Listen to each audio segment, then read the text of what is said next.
Bienvenue à tous. Je propose de commencer. Pour ceux qui viennent de nous rejoindre, bienvenue à cet atelier collaboratif. Et je vous demanderai, la première étape, ce serait de commencer à vous renommer. En allant sur votre photo, vous cliquez sur les 3 points et vous sélectionnez renommer. Et après, vous pouvez ajouter les initiales, les abréviations de votre organisation devant votre nom. Merci à vous. Et puis, je pense que nous allons passer à la diapositive suivante pour les instructions. Donc, si je peux demander à chacun de vous d'allumer votre caméra, mais d'éteindre votre micro pour l'instant, et surtout pendant les présentations. N'hésitez pas à utiliser les signaux virtuels, la main ou le pouce pour nous exprimer que vous êtes d'accord, la main pour les questions. N'hésitez pas à utiliser le chat pour les questions. Cet atelier est enregistré à l'exception des discussions de groupe. Et comme pour l'adoption des pratiques agroécologiques, restez ouverts et curieux. Et voilà. N'hésitez pas, oui, s'il vous plaît, remplissez. Il y aura un petit questionnaire après l'atelier qu'on vous demande de compléter, s'il vous plaît. Alors, par les liens indiqués, vous avez accès à la liste des participants et à leur profil. N'hésitez pas à mettre à jour votre profil s'il est déjà sur cette liste. Et autrement, merci d'ajouter votre profil après l'atelier. Donc, les liens vont être sont sur l'écran, mais vont être aussi mis sur le chat.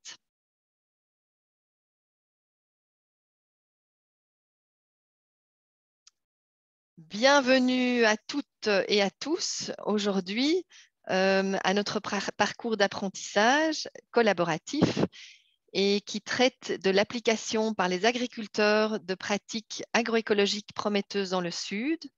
Mon nom est Frédéric Darmstater. Je travaille comme gestionnaire de projet en Afrique pour Vétérinaires sans frontières suisse depuis 7 ans et je suis votre modératrice aujourd'hui. Cet atelier s'inscrit dans les journées de l'agroécologie qui ont lieu durant tout le mois d'octobre ici en Suisse et online. Et elles sont organisées par Agroecology Works, une association suisse. Pour plus d'informations et participation à d'autres événements dans le cadre de l'agroécologie, vous avez les liens sur l'écran et ils vont être aussi partagés dans le chat.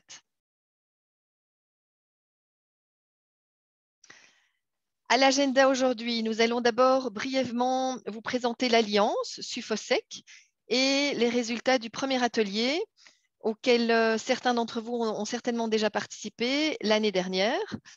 Ensuite, nous donnerons la parole à 2 membres de nos équipes de terrain qui vous exposeront leur étude de cas.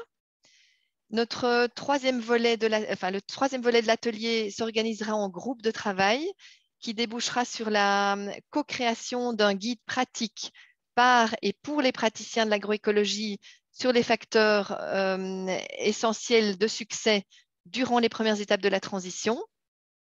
Et nous conclurons gentiment avec Stéphanie, responsable de programme au programme global sécurité alimentaire de la direction et développement de la coopération suisse, DDC, et notre point focal pour le réseau agriculture et système alimentaire de la coopération suisse.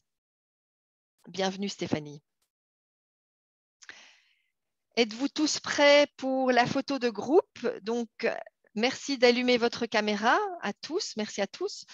Vous n'hésitez pas à prendre quelque chose en main qui vous inspire le thème d'aujourd'hui. Peut-être un objet. Est-ce qu'on le voit? Un objet lié à l'agroécologie, lié aux plantes ou simplement à l'eau. Et puis, on va pas faire la photo de groupe. Une photo de groupe sympa.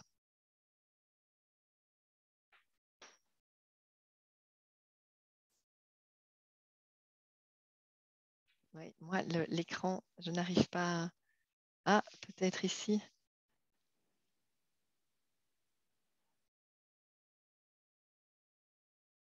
Tous prêts. Sandra,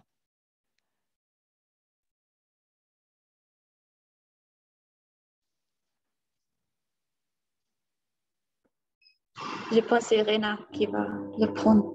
ok, merci. Réna, Rena, tu nous dis quand tu es prête et quand tu fais la Oui, photo. 1 minute plus. d'accord.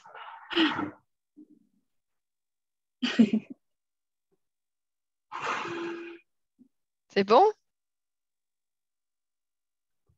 Oui, merci. Merci à Merci. tous.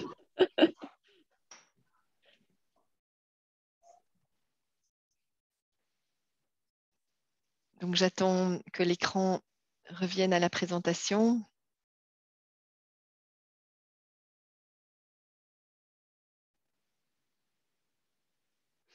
Et donc, nous souhaitons tout d'abord vous présenter deux composantes intéressantes de notre travail en matière d'agroécologie.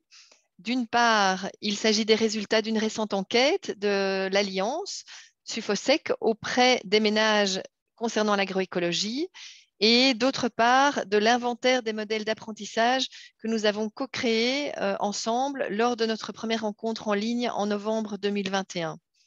Je laisse maintenant la parole à Christa Sutter, conseillère thématique agroécologie pour Action de Carême. Merci Christa. Merci Frédéric pour l'introduction. Pour commencer, laissez-moi vous donner une brève présentation de l'Alliance Sufosec. L'Alliance pour des systèmes alimentaires durables et des communautés autonomes Sufosec est un partenariat entre 6 ONG suisses de premier plan axés sur l'agroécologie. Donc, c'est SwissAid, Action de Carême, VSF Suisse, SCAT Foundation, Vivamos Mejor et Aqualimenta. Notre programme commun de 4 ans, cofinancé par les partenariats institutionnels de la Direction du développement et de la coopération suisse, est mis en œuvre en partenariat avec des ONG et des OSC dans 27 pays, dont l'un des objectifs est de créer et de partager des connaissances sur l'agroécologie, ainsi que de créer et d'utiliser des synergies à la fois dans les pays du programme et en Suisse. L'année dernière, l'Alliance a mené une enquête auprès des ménages dans 16 pays afin de déterminer le statut des pratiques agroécologiques au sein de notre Alliance. Donc, l'enquête Sufosec auprès des ménages a été créée pour suivre, entre autres, l'indicateur clé du nombre de ménages mettant en œuvre au moins une pratique agricole agroécologique. La prochaine slide, oui, merci. Donc, l'enquête auprès des ménages sur l'agroécologie a couvert environ 13 000 ménages. Sur le total des ménages participants, environ 11 000 ménages ont mis en œuvre au moins une pratique agricole agroécologique. Les résultats de l'enquête ont également montré qu'environ 5 000 ménages ont mis en œuvre au moins une pratique agricole agroécologique pour la première fois en 2021, ce qui représente 40% des participants et participantes à l'enquête. Lorsque nous faisons référence aux pratiques agroécologiques, Sufosec a prédéfini une sélection de 18 pratiques agroécologiques dans 4 catégories. La réduction des intrants, par exemple, pratique d'utilisation d'engrais organiques ou de semences locales. La biodiversité, par exemple, la diversification des cultures. Synergie avec le bétail, par exemple, le pâturage contrôlé. Et la santé des sols, par exemple, des pratiques telles que les cultures intercalaires ou le paillage. Les résultats de l'enquête montrent que la rotation des cultures, les cultures intercalaires, les semences adaptées localement et la diversification des cultures sont les méthodes les plus fréquemment utilisées. En même temps, les méthodes sont aussi les plus fréquentes parmi celles qui ont été nouvellement mises en œuvre. L'Alliance SUFOSEC utilisera les résultats comme base de référence et continuera à soutenir la transition agroécologique dans les projets. Nous utilisons également les résultats pour une autoréflexion critique de l'Alliance et voir comment encore nous améliorer.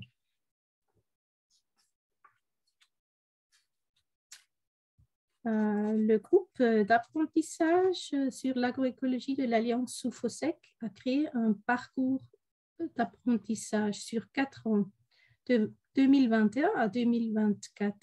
Cela nous aidera à comprendre les facteurs critiques de succès pour l'apprentissage et l'adoption. Le voyage comprend un échange virtuel en 3 phases. La première phase, en 2021, a porté sur l'apprentissage et la compréhension des agriculteurs et des agricultrices. La phase actuelle de 2022 porte sur l'application par les agriculteurs de pratiques prometteuses. Et la dernière phase portera sur l'environnement favorable. L'un des principaux résultats de nos ateliers de l'année dernière est un inventaire des modèles et d'outils d'apprentissage sélectionnés pour l'agroécologie. Cet inventaire réunit une grande collection de modèles d'apprentissage, d'approches et d'outils qui sont appliqués dans les programmes de partenaires de SUFOSEC. Lors des ateliers de l'année dernière, une variété de modèles et d'approches d'apprentissage ont été présentés. Les modèles ont été divisés en 5 catégories. L'apprentissage par l'observation, par la pratique, par la recherche, par l'approche de paysan à paysan, par les outils d'apprentissage de masse. Et sur la droite, vous voyez comment nous avons analysé et structuré leurs avantages et inconvénients et extrait les facteurs critiques et les obstacles au succès. Les principales conclusions que nous tirons de l'inventaire et de la phase 1 de notre parcours d'apprentissage sont les suivantes. Les membres partenaires de SUFOSEC ont utilisé diverses approches pour favoriser l'apprentissage des pratiques agroécologiques. Un apprentissage réussi n'est pas une approche unique, il est donc adapté au contexte local. Et les approches d'apprentissage efficaces placent les besoins des agriculteurs et les connaissances existantes au centre de l'attention. Donc, une combinaison d'approches et d'outils est le plus efficace.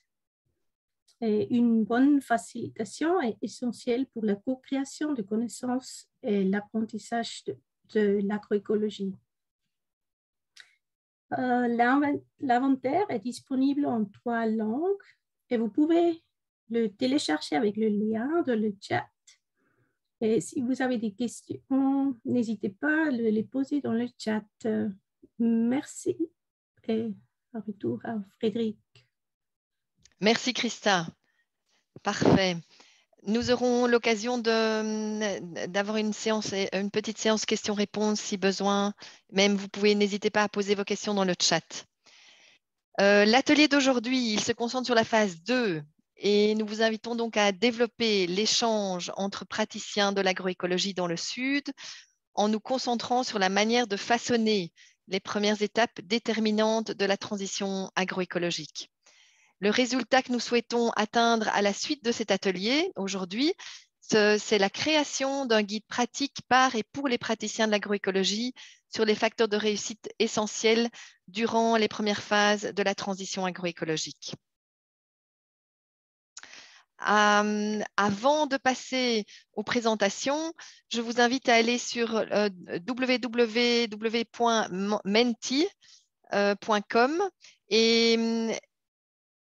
et à répondre à la question que vous avez sur l'écran. Quels sont les principaux défis que doivent relever les agriculteurs pour appliquer les pratiques agroécologiques au cours des premières phases de la transition agroécologique? En un mot. Donc, je vous en prie, si vous pouvez rejoindre le site, vous tapez www.menti.com, vous insérez le code qu'il y a ici sur l'écran et vous soumettez votre réponse.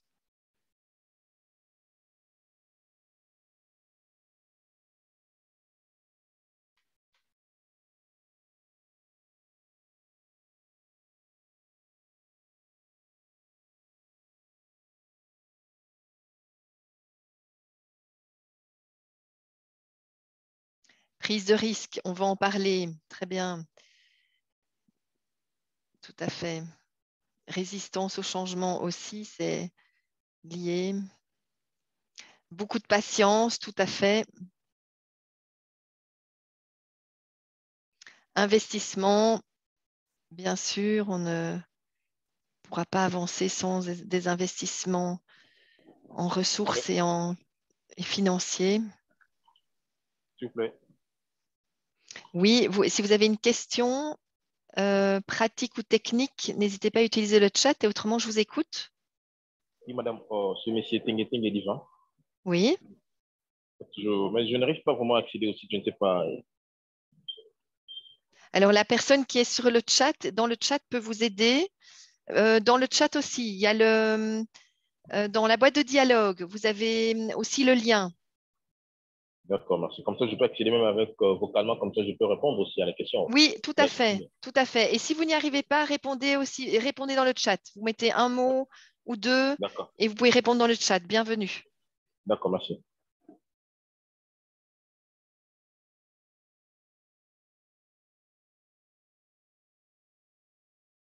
Effet à long terme, oui, merci beaucoup pour toutes vos participations. Accès à la formation sont tous des défis à relever. La volonté et à tous les niveaux. Donc, nous allons voir ça plus tard dans l'atelier.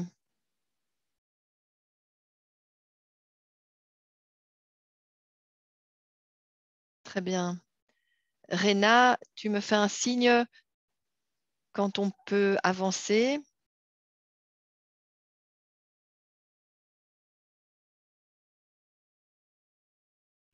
Oui, on a aussi des réponses dans le chat. Accompagnement technique et professionnel, tout à fait. Voilà, continuez. Hein, n'hésitez pas à continuer à compléter. Passons maintenant aux présentations de nos collègues sur le terrain qui traiteront des facteurs de réussite essentiels pour l'application de pratiques agroécologiques. Et je donne la parole à Aïssé Barry, chargée de programme et point focal genre pour Suicide en Guinée-Bissau. Bienvenue.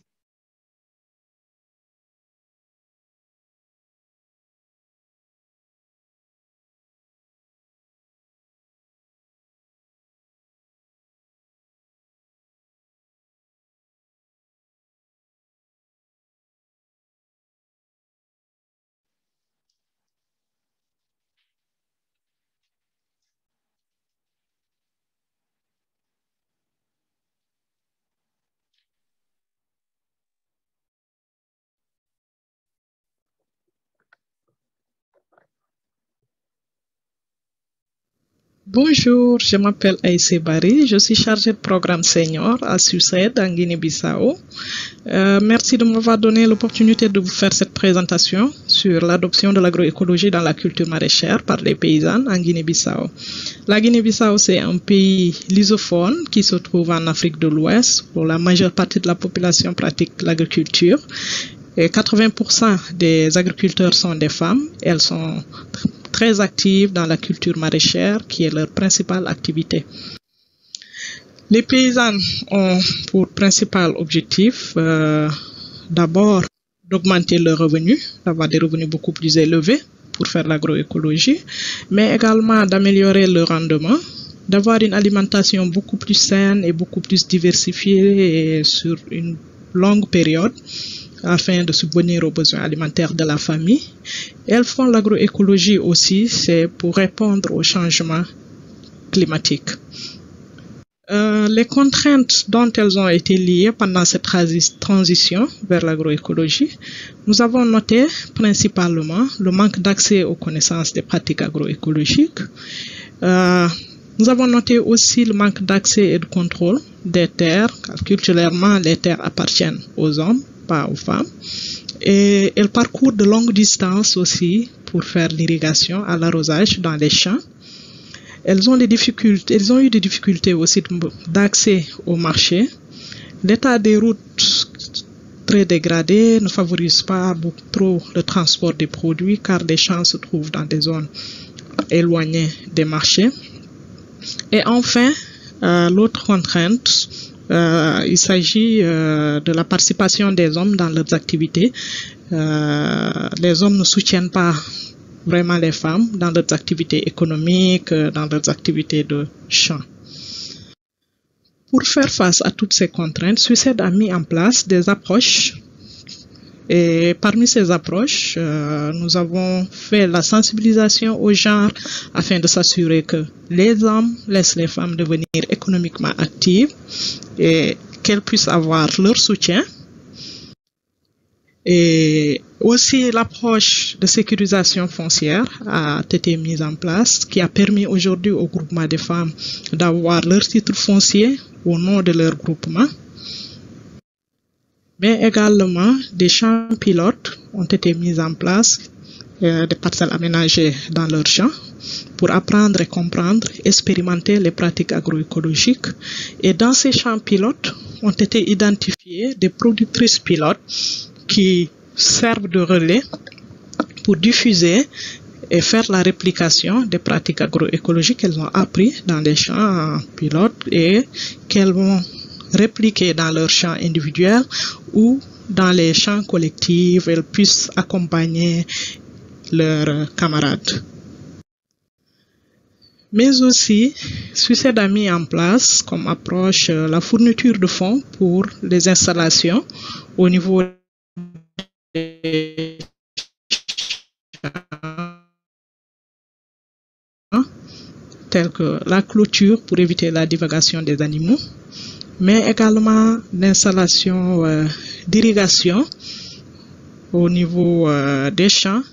Comme on peut le noter ici sur cette photo, nous avons un puits au milieu du champ où toutes les femmes viennent pour prendre l'eau pour faire l'arrosage et dans les bassines ou dans les petites arrosoirs qu'elles transportent ensuite pour arroser leurs planches, et celles qui se trouvent éloignées du puits subissent des pertes d'eau. Et c'est un travail aussi pénible pour les femmes. Le temps de trajet et le fait qu'elles portent l'eau aussi pour le transporter, ça souvent cause de la fatigue, ça entraîne aussi les pertes d'eau, ce qui n'est pas vraiment productif, ce qui n'est pas très rentable pour elles. Et face à toutes ces contraintes que les femmes ont eues, des approches mises en place ont permis d'avoir des résultats. Aujourd'hui, on voit que les hommes aident les femmes dans les champs. Et au niveau de l'irrigation, on a mis en place des systèmes d'irrigation avec pompes solaires qui permettent aux femmes de gagner en temps et d'économiser l'eau. Avec ce système moderne d'irrigation avec pompes solaires, ça leur permet d'avoir du temps pour faire d'autres activités économiques ou même pour se reposer, car avec les puits auparavant, elles pouvaient utiliser beaucoup de temps, 8 heures jusqu'à 8 heures de temps pour faire l'irrigation, pour l'arroser, alors qu'aujourd'hui, avec le système d'irrigation solaire, elles peuvent utiliser 4 heures à 3 heures de temps pour faire l'arrosage. La sécurisation foncière a été un résultat également. Aujourd'hui, toutes les parcelles qui sont accompagnées, appuyées par Suiced sont légalisées au nom du groupement des femmes.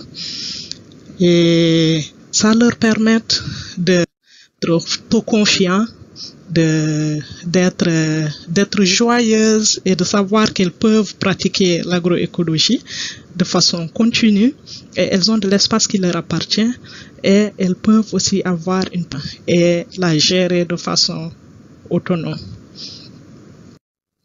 Les principaux facteurs de succès qui ont concouru à tous ces résultats, nous en avons noté 3 principaux. D'abord, la stratégie de sensibilisation, qui est vraiment essentielle pour que les agricultrices puissent adopter l'agroécologie. Et nous avons noté aussi comme facteur de succès, facteur critique de succès, la sécurisation foncière. Sans la propriété foncière, sans la sécurisation foncière, il est difficile de faire l'agroécologie. Même si elles commencent, elles vont avoir du mal à continuer, car elles sont sur des parcelles qui ne leur appartiennent pas. Donc, le fait de sécuriser les parcelles, de les mettre au nom des femmes, au nom de leur groupement, ça permet de garantir l'agroécologie et de garantir la production durable. Et enfin, il y a les technologies. La technologie qui permet d'améliorer, d'économiser, permet également de réduire la charge de travail des femmes au niveau des champs. L'agroécologie en Guinée-Bissau avec les femmes vous remercie beaucoup. Merci pour votre attention. Je suis disponible si vous avez des commentaires, si vous avez des questions.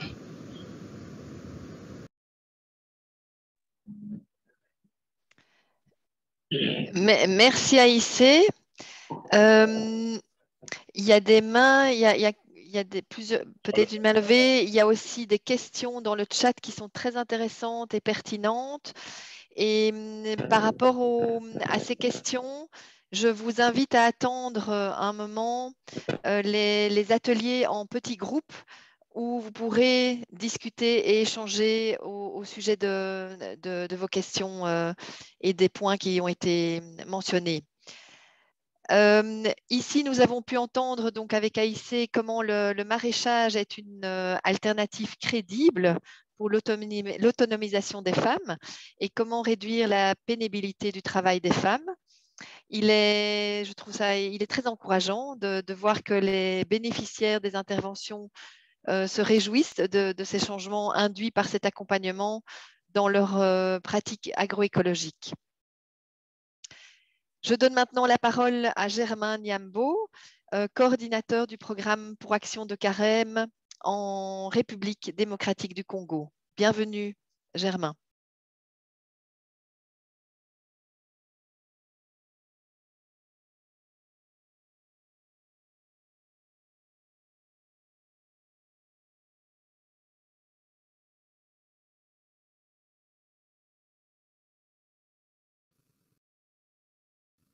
Bonjour à tout le monde et bonsoir également, tout dépend de là qu'on se trouve. Et je suis Germain Niambo, coordinateur pays pour Action de Carême en République démocratique du Congo. C'est un pays au centre de l'Afrique. Je suis très heureux de me retrouver parmi vous et de faire partie de cette équipe de présentateurs de la journée. Et je profite pour remercier tout d'abord Sifosec et plus particulièrement les organisateurs de ces rendez-vous, de cette rencontre et qui ont travaillé d'arrache-pied pour les plus grands succès. Et il m'avait été demandé de pouvoir présenter et c'était difficile d'imaginer sur quel thème aborder, mais nous avons voulu axer notre présentation sur les facteurs critiques de succès pour l'adoption des pratiques agroécologiques au cours de cette phase initiale de la transition et pour le cas du programme en République démocratique du Congo que nous avons l'honneur et le privilège de coordonner. Tout d'abord, j'aimerais un peu vous parler sur la pertinence de l'approche ou des approches agroécologiques pour les agriculteurs. C'est quoi, au fait, ce qui les intéresse? C'est d'abord améliorer durablement les rendements des cultures, assurer la sécurité alimentaire et améliorer les revenus. Aussi, l'approche constitue un point d'entrée pour faire évoluer les rapports hommes-femmes, voire même à renforcer les aspects de résolution pacifique des conflits pour promouvoir les vivre ensemble. Contraintes lors des premières étapes de la transition. Il y en a de plusieurs types, Et sans être exhaustif, je voudrais vous parler de quelques-unes ici. Tout d'abord, c'est l'accès limité aux intrants et outils, donc outils de travail, pour être à mesure d'appliquer cette approche. Il y a les habitudes culturelles également et conceptions coutumières qui parfois constituent un frein énorme dans l'adoption ou la connaissance des pratiques nouvelles qu'on apporte dans les communautés où nous intervenons. Il y a la faible capacité de fournir du temps de travail supplémentaire, et ça c'est très particulièrement pour les femmes. Donc les femmes sont des acteurs majeurs ou des actrices majeures dans le secteur de l'agriculture, mais dont la force est limitée, et du fait que les nouvelles approches telles que nous parlons aujourd'hui de l'agroécologie exigent un certain nombre d'efforts supplémentaires, cela constitue pour elles une limite majeure. Alors, il y a les conditions d'accès difficiles pour apprendre et appliquer les pratiques agricoles. Là, je pense à nos équipes qui travaillaient chaque jour pour parfois atteindre les communautés qui sont dans des zones difficiles d'accès. Et l'absence d'un bon système de vulgarisation pour aider les agriculteurs dans les premiers stades. Il y a le manque d'accès au marché, voire le manque de connaissance des valeurs des produits sains. Il y a la marginalisation de la femme, bien qu'étant actrice dans cette thématique, dans ces volets de l'agroécologie. Il y a le faible niveau d'instruction aussi, qui en tout cas d'ailleurs, qui explique l'ignorance des choses, voire la difficulté de comprendre et d'appliquer certaines nouvelles connaissances. Il y a la tracasserie et autres questions logistiques. Alors, approche promise par Action des Carême. Actuellement, dans les programmes, comme je le disais au début, un programme qui s'étale sur environ 8 ans, les approches, elles sont aussi multiples, mais plus principalement, Action des Carême a réussi à regrouper les paysans en groupes de solidarité, à les accompagner, à assurer l'accompagnement par des animateurs, animatrices, ainsi que des agronomes qui vivent au jour le jour avec ces communautés, à vulgariser les pratiques agroécologiques, à promouvoir des techniques telles que la rotation des cultures, la SOLMA, l'association des cultures aussi, tout comme l'agroforesterie. Il y a tout ça, tous ces packages d'activités comme les rencontres d'échanges d'expériences qui s'effectuent aussi. Il y a des foires agricoles que nous organisons de temps en temps. Et il y a l'implication aussi des hommes donc, à participer à côté de leurs femmes dans les travaux champêtres. Il y a l'alphabétisation des femmes et l'organisation des femmes en groupe de parole pour justement renforcer davantage leur pouvoir. Alors là, il y a quelques photos que j'aimerais bien partager avec vous. À gauche, vous pouvez voir des femmes en train de travailler, de labourer un champ en savane, qui est d'ailleurs ce qui est une innovation apportée dans la contrée de Mouilambongo aujourd'hui. Ce sont des en train de travailler sur les champs en savane. Et ces champs, on va produire ce qu'ils vont produire.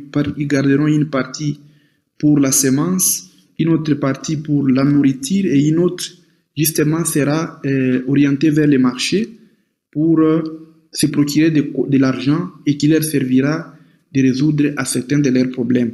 À droite, c'est la semence de maïs entreposée, donc produit sur ces champs collectifs même des communautés, et qui aide justement à assurer les campagnes suivantes, donc, et c'est gardé par des méthodes un peu locales, dans des silos locaux, vous comprenez. Et ces silos-là, comme vous voyez, perchés, c'est pour lutter au fait contre les attaques par les charançons, qui sont des éléments très nuisibles dans le stockage de la semence. Et l'autre image qui suit juste après, c'est vraiment l'homme et la femme qui sont en pleine récolte. Et vous voyez là, il y a l'équilibre genre finalement, l'homme à côté de sa femme en train de récolter dans un champ en savane. Et ça donne les meilleurs résultats, comme vous le voyez à les tubercules. Et ce champ, c'est un champ sur lequel les pratiques agroécologiques ont été appliquées. Et voilà les résultats. Et d'après les témoignages, c'est que ces résultats sont passés du simple au double. Et les gens aujourd'hui ont de moins en moins l'intérêt d'aller davantage sur les forêts, mais plutôt rester en savane pour les mêmes résultats. Alors les facteurs critiques de succès, il y en a de plusieurs types. C'est que d'abord l'agroécologie, c'est c'est un ensemble de pratiques adaptées à chaque contexte, plus que des technologies prêtes à l'emploi. Donc, il y a des démonstrations rapides qu'il faut promouvoir, il faut démontrer rapidement des résultats positifs pour que les agriculteurs et agricultrices surmontent la première période de transition. Donc, il faut apprendre en leur faisant des démonstrations des résultats recueillis ailleurs chaque fois. Et s'engager avec les animateurs et animatrices formés et connus des communautés avec des agronomes compétents également. Il y a aussi le fait que cela demande de s'associer avec les autorités coutumières et un engagement à long terme. Autre facteur, c'est assurer la disponibilité et l'accessibilité du marché et aux intrants socio-économiques de base. Il y a l'élaboration des politiques qui va avec, donc favorable au soutien durable. Il faut limiter également les tracasseries pour les paysans. Là, nous encourageons les actions de plaidoyer. Il faut renforcer les gros investissements dans ces secteurs. Il faut également promouvoir des synergies entre parties prenantes clés autour des défis climatiques, la déforestation aujourd'hui, qui sont des problèmes très cruciaux. Alors là, il y a une photo d'une dame qui est en train de récolter ses légumes fruits dans un champ où principalement c'est une culture vivrière, la culture du manioc, comme vous pouvez percevoir pour ceux qui connaissent. Et la dame est toute heureuse de savoir que dans un champ de manioc, les légumes aussi peuvent donner, donc sous forme d'association de cultures. Et c'est quelque chose qui l'a beaucoup impressionné. Et elle nous expliquait que tout est l'intérêt pour elle de s'approprier de la pratique de la valorisation de la savane. Par là, je dis et je vous remercie.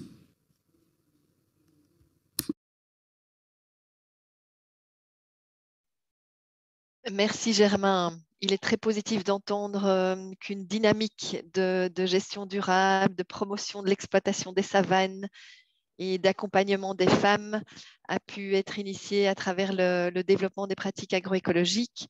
Et comme vous l'avez souligné, Germain, il s'agit aussi de démontrer rapidement des résultats fructueux, tangibles, pour une adoption à plus grande échelle. Donc, je vous remercie pour ces deux interventions.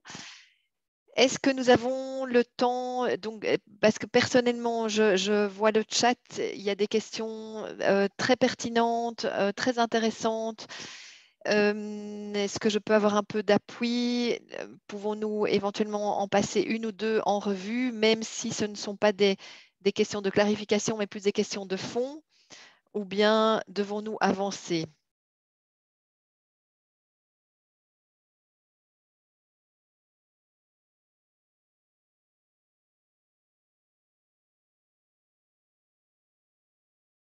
Est-ce qu'il y a quelqu'un au niveau de la modération du chat disponible? Oui, tout à fait. Je pense qu'il y a des questions effectivement très intéressantes et peut-être il vaut mieux jeter un premier regard avant d'aller plus loin. Déjà pour le Guinée-Bissau, la question qui est retournée plusieurs fois d'ailleurs, ce fut la question sur l'accès au marché. Donc, est-ce que ces femmes, est-ce que ces produits à la fin ont effectivement un bon accès au marché? C'est une des questions qui est donc effectivement d'importance. Et puis aussi, est-ce que ces produits bénéficient d'une certification?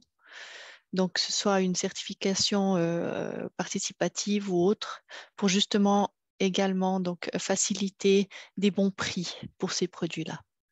Merci Sonia. Aïssé, vous voulez répondre en plénière ou vous avez, je pense que j'ai vu des réponses déjà à certaines questions, mais je vous laisse la parole. Si la connexion est bonne, une minute pour nous parler de ces, ou nous répondre.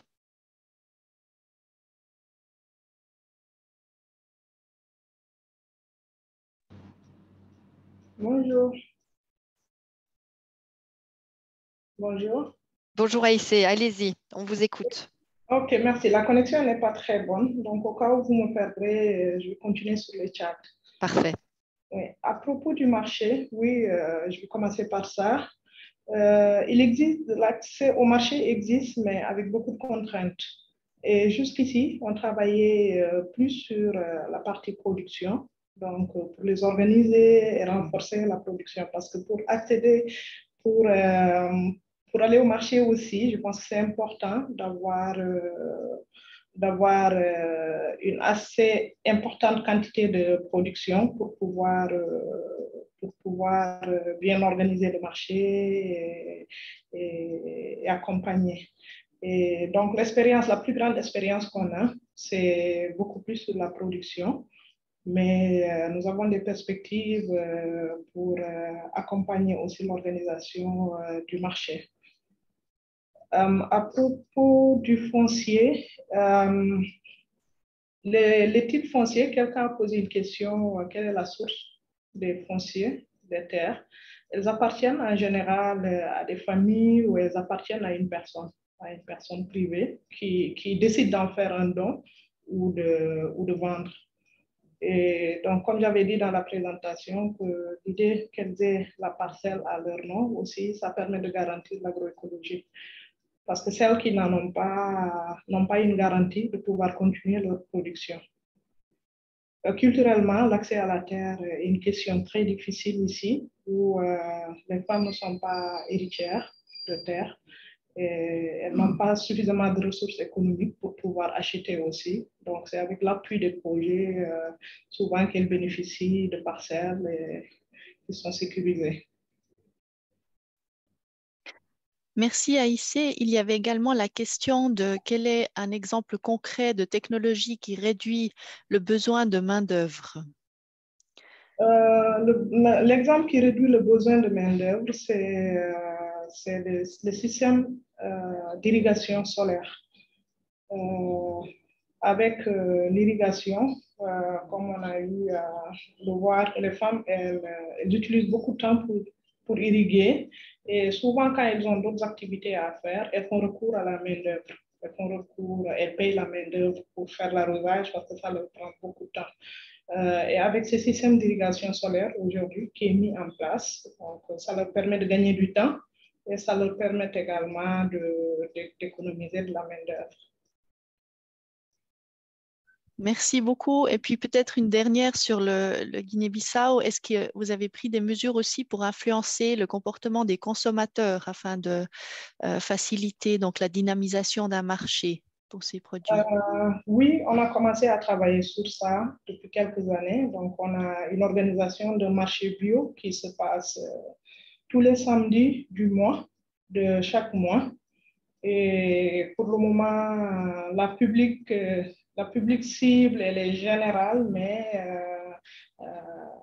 mais les gens qui participent, qui viennent plus au marché, c'est plus une catégorie de public qui a beaucoup plus de moyens, beaucoup plus de revenus.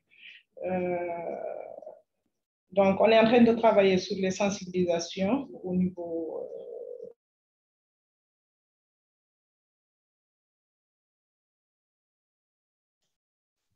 Très bien, merci. On a juste, ça a coupé la fin, mais je crois qu'on a compris l'essentiel. Si on peut peut-être prendre juste une question pour la République démocratique du Congo. Il y avait une question qui était donc pertinente aussi.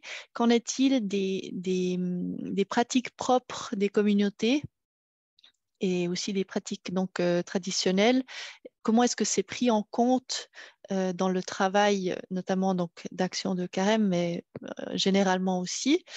Et puis, est-ce que ces pratiques sont révisitées, réutilisées? Comment est-ce que ça se comporte? Merci beaucoup, Merci Sondia, pour la question. En fait, pour la première question sur les pratiques propres des communautés, effectivement, dans les programmes en RDC, nous essayons de les intégrer dans tout ce qui est fait. Je prends le cas du stockage même de la semence. Vous avez vu en image cette pratique que vous voyez purement locale. Et nous pensons même d'ailleurs à les ramener partout ailleurs, c'est-à-dire dans d'autres communautés qui, ces problèmes de stockage, conservation de la semence se posent beaucoup. Alors, il y a également des pratiques locales en termes même de lutte biologique, par exemple. Je vu quelque part dans votre question, vous parlez de la lutte, effectivement. Et il y a des méthodes locales comme ça qu'on est en train de promouvoir, que ce soit dans les cultures maraîchères, comme dans les cultures vivrières, de sorte que les personnes qui ont ces savoirs locaux puissent être en mesure de les expérimenter ou de les dupliquer sur des modèles que nous installons à travers les champs de démonstration. Et à ce moment-là, nous invitons des familles paysannes, les femmes, pour apprendre sur l'État, sur des cas pratiques et copier ces modèles-là. Donc, ce sont des choses sur lesquelles nous travaillons. Nous essayons chaque fois de les actualiser aussi, de les répertorier, parce que c'est chaque fois que lors des échanges d'expériences entre partenaires réunis ensemble, ils essayent de partager les connaissances locales, excusez-moi, pour être prises en compte. C'est un peu ça. Pour les résultats, la question de savoir est-ce que les résultats pertinents, il faut démontrer rapidement. Est-ce que vous demandez de savoir en commençant par quoi? Bon, je crois que nous avons une approche du travail, je l'ai mentionné dans ma présentation, c'est que nous installons des champs de démonstration. Dans ces champs de démonstration, on fait appel à plusieurs connaissances à la fois et pratiques aussi. Et c'est à ce moment-là que les personnes apprennent. Alors, tout dépend alors de ce qui intéresse l'un ou l'autre par rapport aux défis aussi qu'ils rencontrent chaque fois. Ils ont l'occasion de discuter, de poser des questions, et les gens répondent. Donc, tout part selon qu'on est routinier dans la matière, comme pour les nouveaux qui intègrent les groupes, ils apprennent à travers ces champs de démonstration qui sont installés et qui servent des champs écoles en quelque sorte. Voilà un peu ce que je pourrais dire. Mais les pratiques, notamment l'association des cultures, l'assolement, c'est ce qui est en train d'être fait depuis d'ailleurs plusieurs moments. Les gens, à un moment donné, étaient habitués à faire des cultures monospatiales, c'est-à-dire aussi le même espace, on met les maniocs uniquement, parce que on réputait les maniocs comme une culture qui chasse ou qui ne favorise pas la croissance des autres. Vous entendez tous les paysans qui vont vous dire, écoutez, les maniocs consomment tout. Là où il y a les maniocs, notre culture ne peut prospérer. Mais aujourd'hui, le cas de l'image, la dernière que j'ai présentée, on se rend compte que même des légumes pourraient aussi bien donner dans un champ de manioc. Et ça, c'est quelque chose d'assez particulier. Voilà un peu ce que je pouvais dire par rapport à ça. Merci beaucoup. Merci Germain, merci Sonia pour ton appui et merci Germain et Aïssé pour vos présentations qui, on le remarque, génèrent des questions très pertinentes et plus approfondies. Et on pourra, le chat continue, donc c'est très bien. Donc on pourra en discuter en petits groupes dans quelques minutes. Merci beaucoup parce que toutes vos questions vont enrichir ces discussions en atelier par la suite. Concentrons-nous maintenant sur les résultats que nous souhaitons atteindre aujourd'hui avec la prochaine diapositive.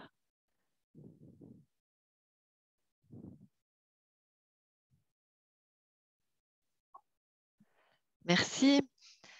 Donc aujourd'hui, on aimerait atteindre comme un des résultats, c'est cette co-création d'un guide pratique par et pour les praticiens de l'agroécologie sur les facteurs de réussite essentiels durant les premières phases de la transition agroécologique.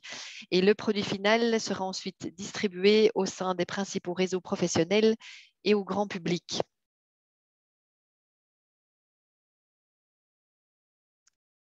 Oui. Avant d'examiner de plus près les facteurs de réussite essentiels, nous souhaitons clarifier ce que nous entendons par premières étapes. Si l'on examine le modèle bien connu de Glissman, ici sur l'écran, qui comporte 5 niveaux de changement des systèmes alimentaires, nous nous concentrons ici sur les 3 premiers niveaux de la transition. Donc, ces 3 premiers niveaux décrivent les mesures que les agriculteurs peuvent prendre sur leurs exploitations pour passer de systèmes industriels à des systèmes plus écologiques. Nombre d'entre vous, à mon avis, sont bien au courant, mais c'est important de repréciser ces 3 niveaux. Donc, le niveau 1 consiste à améliorer l'efficience des pratiques industrielles et conventionnelles pour réduire l'utilisation et la consommation des intrants coûteux, rares ou nuisibles à l'environnement. Par exemple, la réduction des engrais synthétiques par hectare ou la réduction de la consommation d'eau. Et heureuse de vous l'apprendre, mais ce niveau a déjà été franchi par la plupart de nos partenaires. Le niveau 2 vise à substituer les produits et les pratiques à forte intensité d'intrants dégradant l'environnement et par d'autres plus renouvelables et alternatifs, reposant sur des produits naturels et plus respectueux de l'environnement. Ici, on parle par exemple des engrais verts, des cultures de couverture, de la gestion biologique des parasites. Et le niveau 3 s'intéresse à la reconception, la mise en place et la gestion d'agroécosystèmes différents des systèmes actuels sur la base de processus écologiques. Par exemple, en introduisant l'agroforesterie, l'intégration culture-élevage ou la rotation des cultures. Nous souhaitons aujourd'hui axer la discussion sur ces premières phases de la transition, car il s'agit pour nous d'étapes clés pour la transformation agroécologique plus globale. Et en guise de conclusion ici, c'est important de souligner que le modèle de Glissman n'est qu'un modèle parmi d'autres, mais nous trouvons qu'il illustre bien la nécessité d'une approche multiniveau qui se construisent les uns sur les autres et peuvent évoluer de manière linéaire ou non linéaire dans le temps.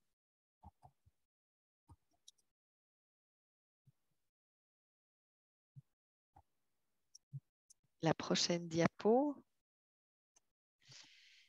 Et comme on l'a vu dans les présentations de cette première partie de l'atelier, différents facteurs influencent les décisions des agriculteurs à plusieurs niveaux sur les types de pratiques agricoles qu'ils vont appliquer. Il faut le noter, les facteurs internes et les facteurs externes. Les facteurs internes sur lesquels les agriculteurs peuvent en principe plus facilement agir, notamment au niveau de l'individu, des ménages et de la communauté. Et nous avons aussi les facteurs externes sur lesquels les agriculteurs, au niveau individuel et communauté, ont moins d'impact. Il s'agit des conditions cadres et des changements supérieurs tels que le changement climatique. À chaque niveau, individuel ou plus large, différents facteurs peuvent conduire à un nouveau choix de pratiques agricoles et donc aussi à des pratiques agroécologiques. Par exemple, au niveau des conditions externes, l'évolution des prix du marché, des intrants chimiques ou la dégradation des sols par des pratiques conventionnelles peuvent inciter les agriculteurs à rechercher des pratiques agricoles alternatives. Au niveau individuel, un agriculteur avec une personnalité encline à prendre des risques mesurés se permettra d'expérimenter plus facilement des nouvelles pratiques alternatives. Tous ces niveaux combinés sont des moteurs de changement clés vers une transition agroécologique réussie. Et la prochaine diapositive, c'est vous inviter à participer au travail de groupe. Dans le travail de groupe qui va suivre, nous aimerions nous concentrer sur chaque niveau en tant que moteur de changement pour l'adoption de pratiques agroécologiques et nous poser les questions concernant les facteurs de changement, les succès rapides et les rôles de chacun à chaque niveau. Donc, vos échanges en groupe constitueront la base de l'élaboration du guide pratique par et pour les praticiens de l'agroécologie. Et il est donc vraiment important de capturer les résultats des discussions sur les diapositives. Donc, vous allez avoir une diapositive sur laquelle vous pourrez écrire. Vous allez maintenant être dirigé en petits groupes vers les salles. Une fois dans votre salle, merci de vérifier votre numéro de groupe et vous trouverez facilement la diapositive respective qui contient les questions. À la fin des ateliers en groupe, chaque groupe sera invité à présenter ses réponses et, en plénière, donc ensemble.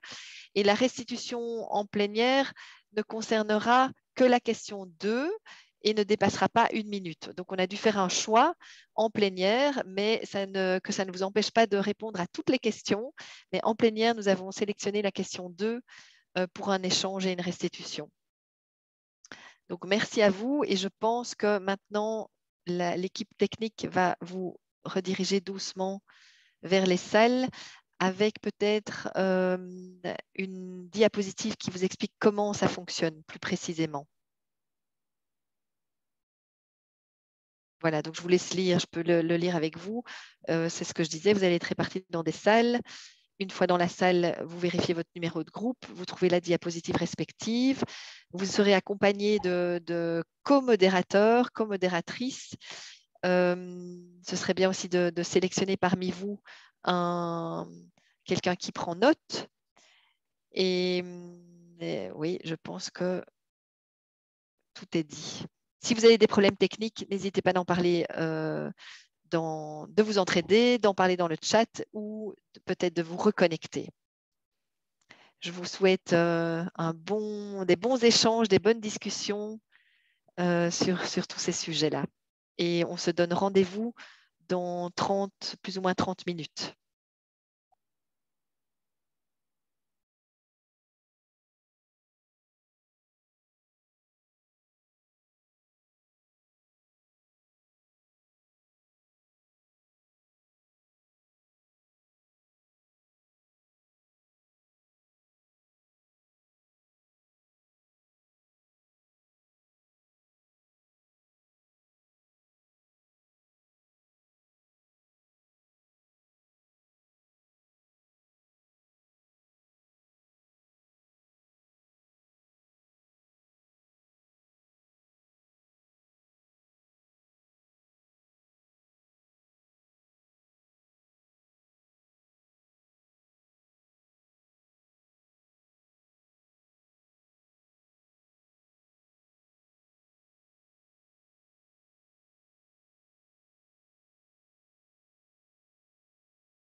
Je suppose que j'attends encore quelques secondes avant de donner la parole.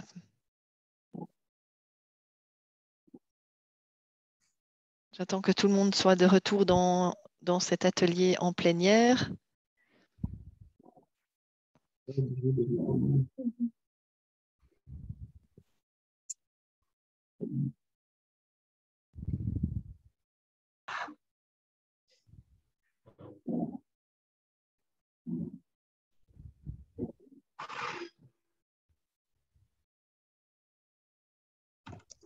Je pense qu'on peut doucement commencer ou recommencer. J'espère que les échanges ont été enrichissants, malgré peut-être quelques soucis techniques de connexion. Nous avons hâte de vous entendre et peut-être vais-je donner la parole au premier groupe, le niveau individuel, le niveau oui, individuel, la salle 1. Est-ce que ce groupe auquel j'ai participé aussi peut-il restituer la réponse à la question 2 en 1 minute maximum, top chrono? Merci beaucoup. Je pense que c'est... je donne la parole à Ali Rara.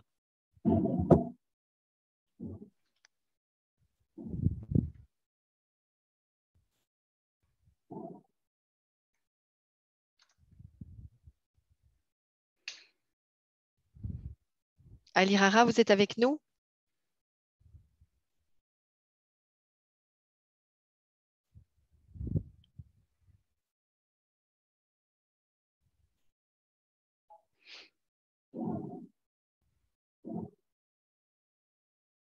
Ou peut-être Ron, si la communication est bonne.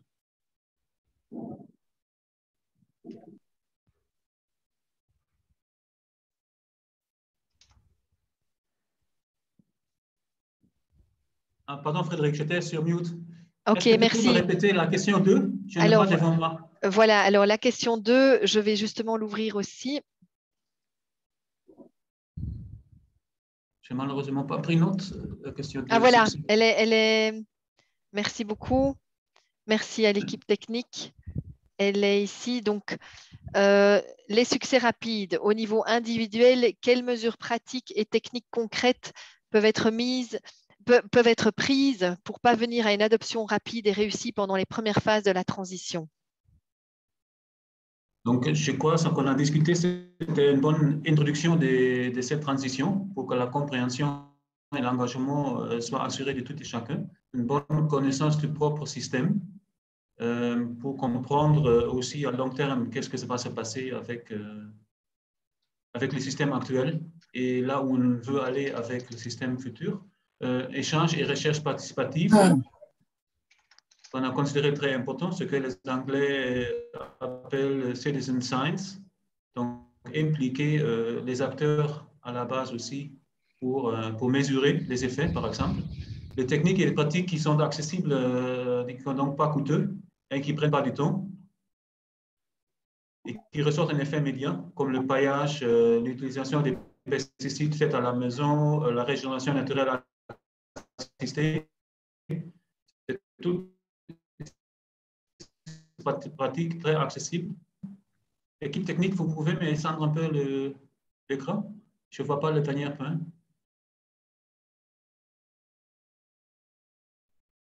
Rena, est-ce qu'il y a moyen de descendre, de pouvoir lire les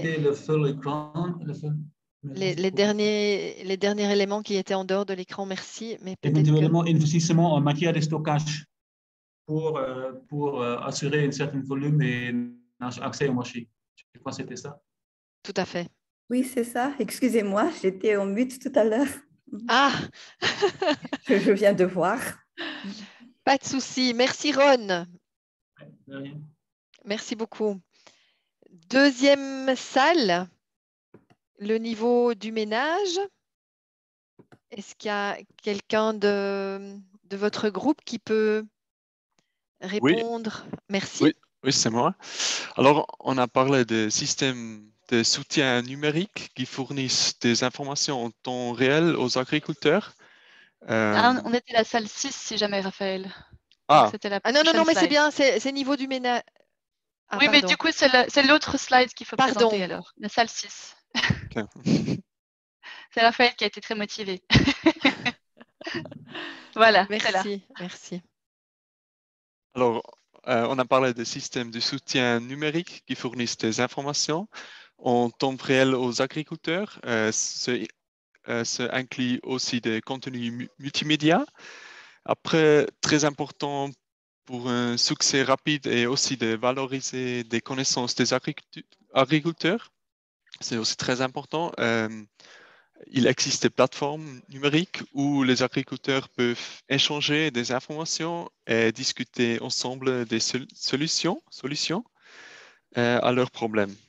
L'autre chose, c'est d'avoir des champions pour renforcer d'autres acteurs et influencer les autres agriculteurs. Merci. Merci beaucoup. La toujours au niveau du ménage, ou la salle 3, niveau communautaire. Quelqu'un peut-il rapporter, restituer? On avait des compléments sur le ménage, parce qu'on était 2 groupes.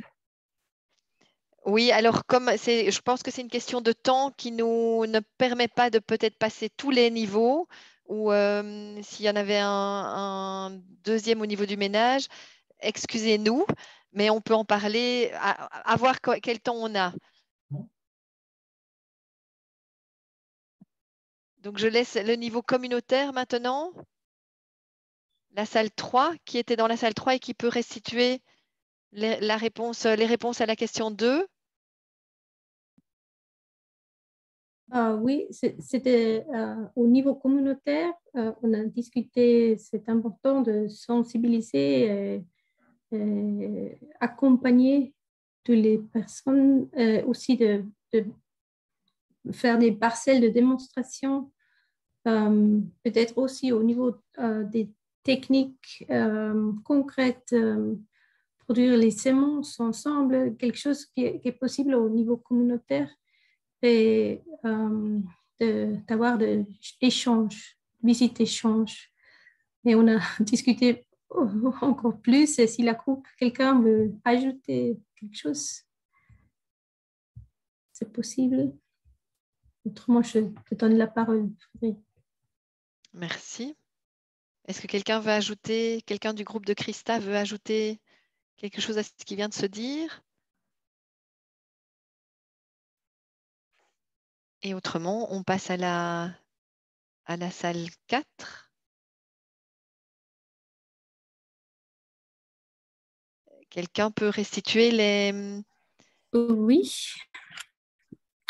Oui, dans la salle 4, on a discuté sur le niveau des conditions extérieures, et nos discussions ont surtout été axées sur les communautés en général. Donc, pour répondre à la question 2, on a discuté des visites-échanges aussi, l'organisation des visites-échanges pour voir ceux qui ont réussi, et pour la suite, pour reproduire ce qu'ils ont fait. Et il y a aussi l'organisation des agriculteurs dans des groupements ou dans des SPG pour faciliter l'accès au marché. On a pensé aussi que la sécurisation foncière est une question fondamentale pour la transition agroécologique, et les politiques publiques qui devraient permettre cette transition, qui devraient soutenir l'agroécologie, la politique nationale. Et puis, il y a aussi la formation sur l'agriculture au niveau national qui doivent être plus axées sur l'agroécologie plutôt que l'agriculture conventionnelle. Et le renforcement des capacités des agriculteurs et agricultrices sur les champs de démonstration, les sites de formation, les champs écoles. Et il faut aussi apprendre les méfaits des intrants chimiques synthétiques, non seulement aux paysans et paysannes, mais aussi aux consommateurs. Ce sont nos principales réponses sur la question 2. Merci. Merci beaucoup pour ce compte-rendu. Est-ce que nous avons encore le temps pour le compte-rendu des conditions, des changements supérieurs? Stéphanie, est-ce que vous êtes prise par le temps? Si on a 5 minutes de retard, est-ce que ça va, ou bien on... Pardon, je faisais un pouce levé. Apparemment, tu ne vois pas ma caméra. Ok, non, merci, parfait, merci. Donc, rapidement, si on peut avoir un intervenant pour la salle 5, niveau des changements supérieurs, une restitution de la question 2. Oui, très rapidement, pour le changement au niveau supérieur, nous avions vu un certain nombre de points qui étaient importants. C'est notamment la dimension de une meilleure implication des femmes. Nous avions vu, comme les autres groupes aussi, la sécurisation des parcelles des agriculteurs, les visites d'échange, l'usage des nouvelles technologies adaptées, mais aussi beaucoup plus de développement des marchés en lien avec les productions agroécologiques. Et parmi les marchés, nous voyons tout ce qu'il y a comme foires, exhibitions, etc. Et aussi, nous pensons que la dimension semence paysanne peut être quand même un facteur qui peut améliorer les choses. Et enfin, l'implication des acteurs politiques en vue d'un plaidoyer fort au niveau supérieur. Voilà les éléments qui complètent ce que les autres groupes ont dit. Merci beaucoup. Merci à vous, Ibrahim. Bravo pour la minute top chrono.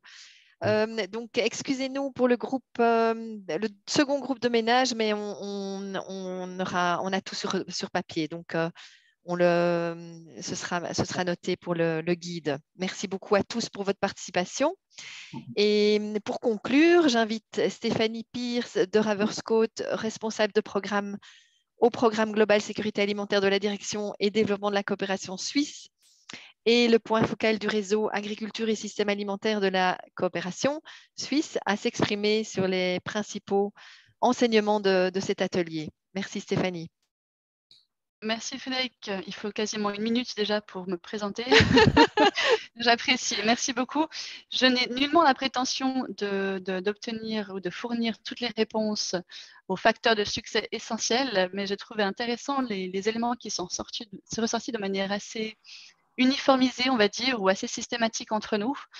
Et je pense que la première composante, évidemment, c'est l'aspect de convaincre que les pratiques agroécologiques fonctionnent, qu'il n'y a pas de risque de perte de revenus si c'est mené de manière efficace, en combinaison peut-être avec différents types de produits alimentaires.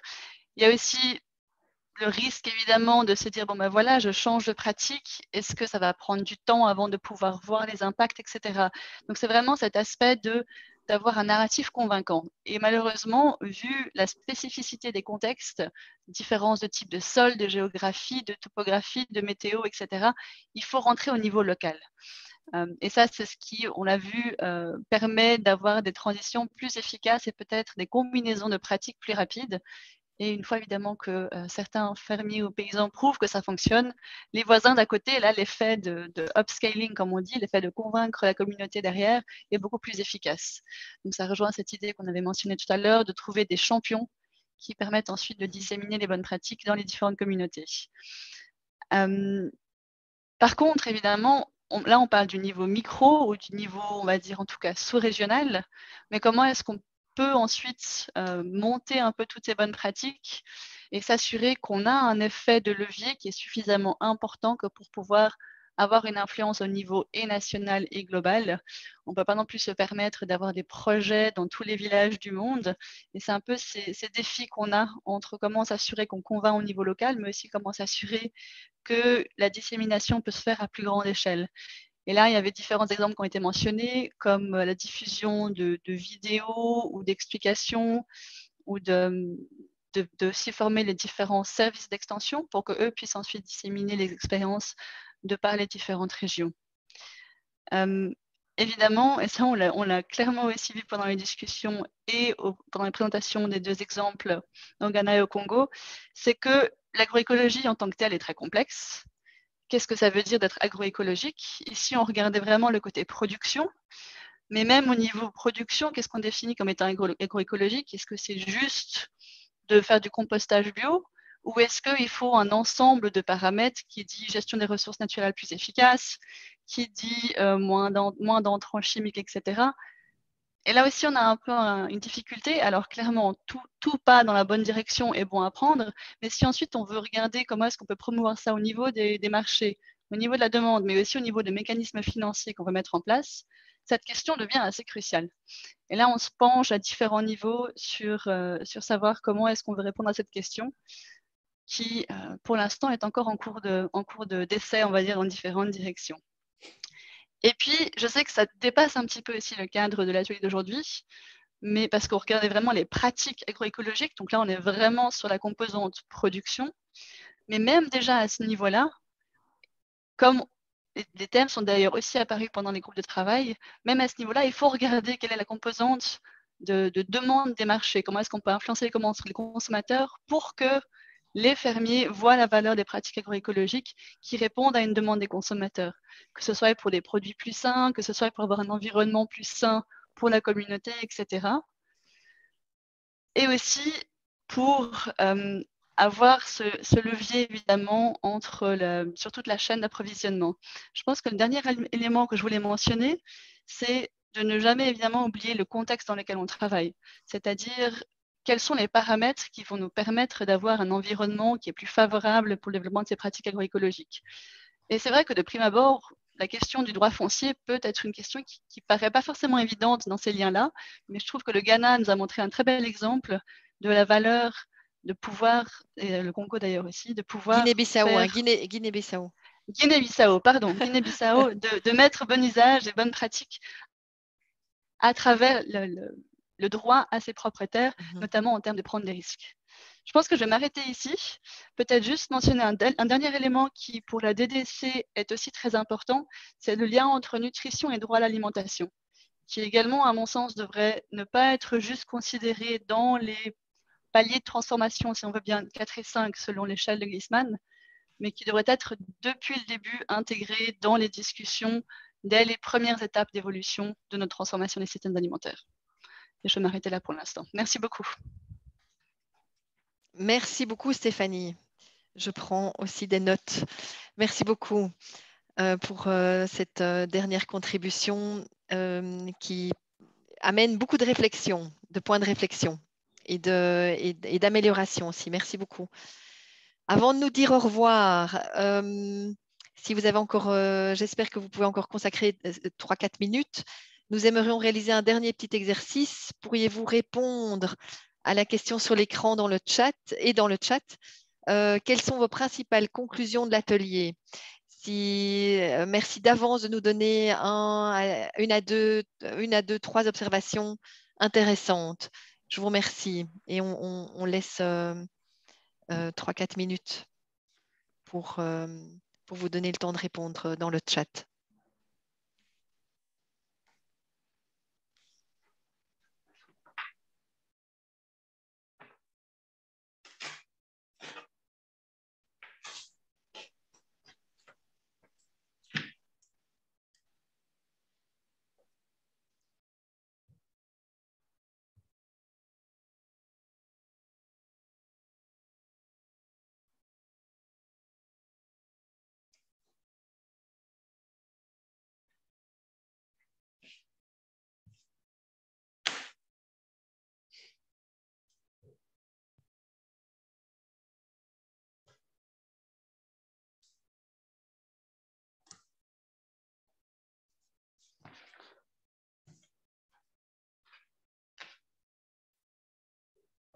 Donc, pour ceux qui sont toujours parmi nous, on vous invite à nous donner une 2, 3 observations intéressantes par rapport aux conclusions de l'atelier dans le chat, donc dans la boîte de discussion.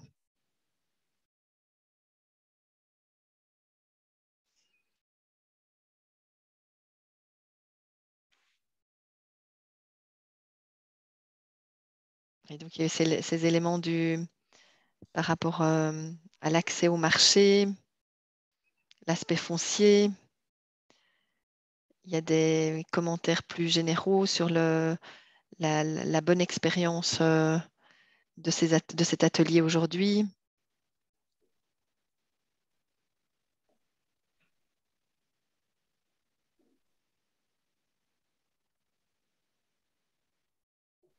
Une demande d'échanges plus fréquents.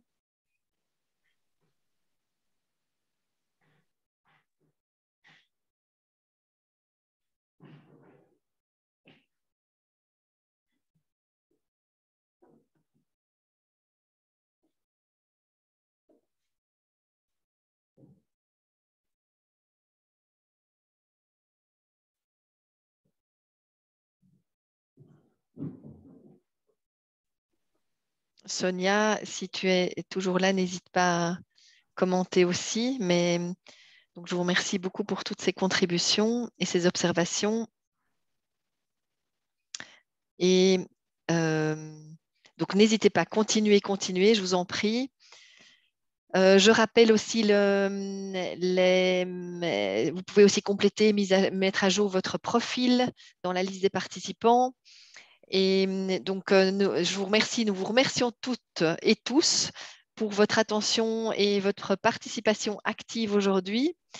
Et nous nous permettrons de vous recontacter lors de notre processus de consultation pour la co-création du guide pratique sur les facteurs de succès essentiels pour l'adoption de pratiques agroécologiques.